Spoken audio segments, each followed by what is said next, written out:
Senator Ping Lacson exposes an alleged pattern of corruption in government's flood control projects. Ping Lacson delivered a privileged speech Wednesday accusing public works personnel and contractors of colluding with politicians. RG Cruz reports. 2023 hanggang 2025, higit 1 trillion pesos ang ating inilaan sa ilalim ng tatlong naipasang budget measures para sa flood control.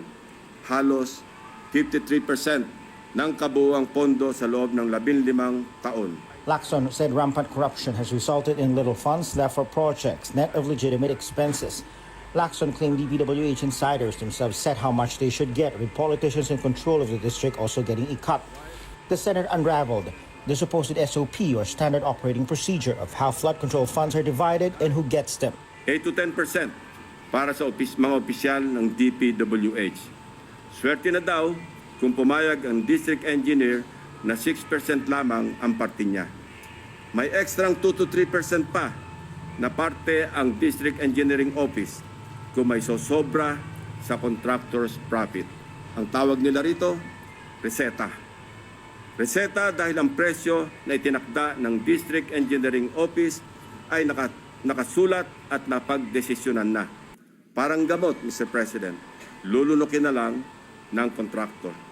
Lacson also revealed insiders and contractors have come up with a system to identify the owner of the projects despite having the same costs and program details.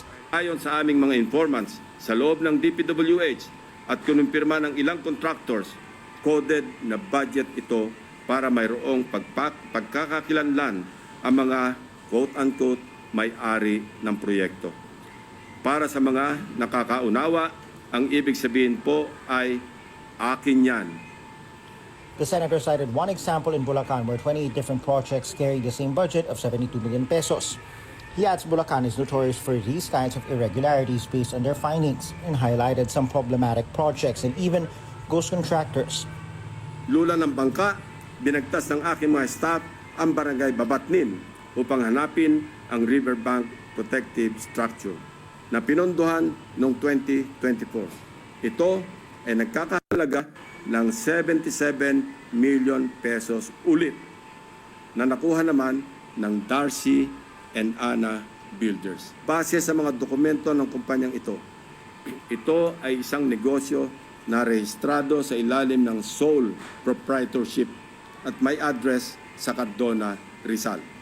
Sa pamamagitan ng simpleng pag-search sa Google Map, ay madaling makita ang gusali kung nasaan ang nasabing negosyo. Subalit, nang puntahan ng aking team ang address, ang kanilang inabutan ay gym at e-payment store sa halip na construction company. Wala na rin ang signage ng Darcy and Anna Builders sa dating nakakabit sa building. While he was not named, Senator Bongo maintained he had nothing to do with any contractors. For Lacson, what the country needs more is for people to moderate their greed. More than flood control, what the Filipino people badly need to see is greed control. RG Cruz, ABS-CBN News. Oriental Mindoro Congressman Arnan Panaligan denies lobbying to get flood control projects in his district.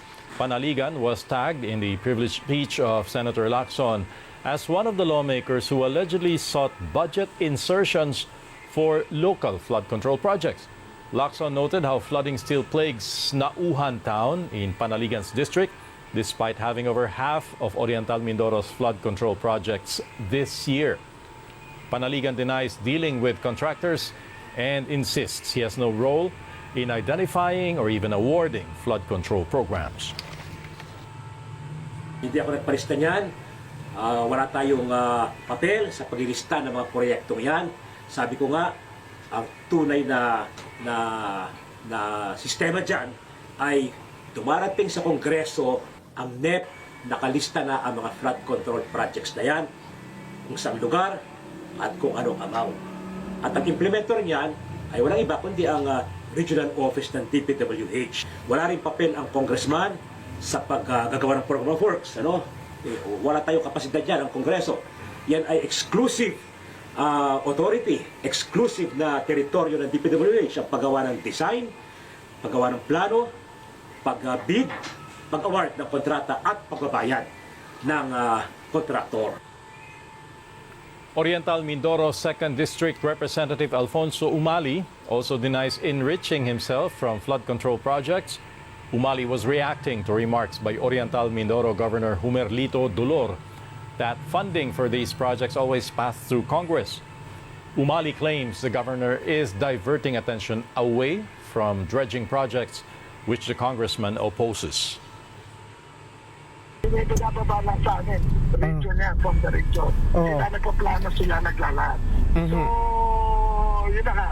So, siyempre, pero kung siyempre, kami ang congressman, lahat ng project na yan, kahit galing sa senador o kahit kanino galing, siyempre, nasa gaan namin yan eh.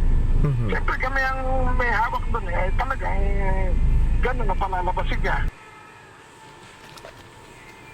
Senator Erwin Tulfo calls for an investigation into how 200 million pesos in flood control projects were awarded to a contractor who is married to an audit commission official.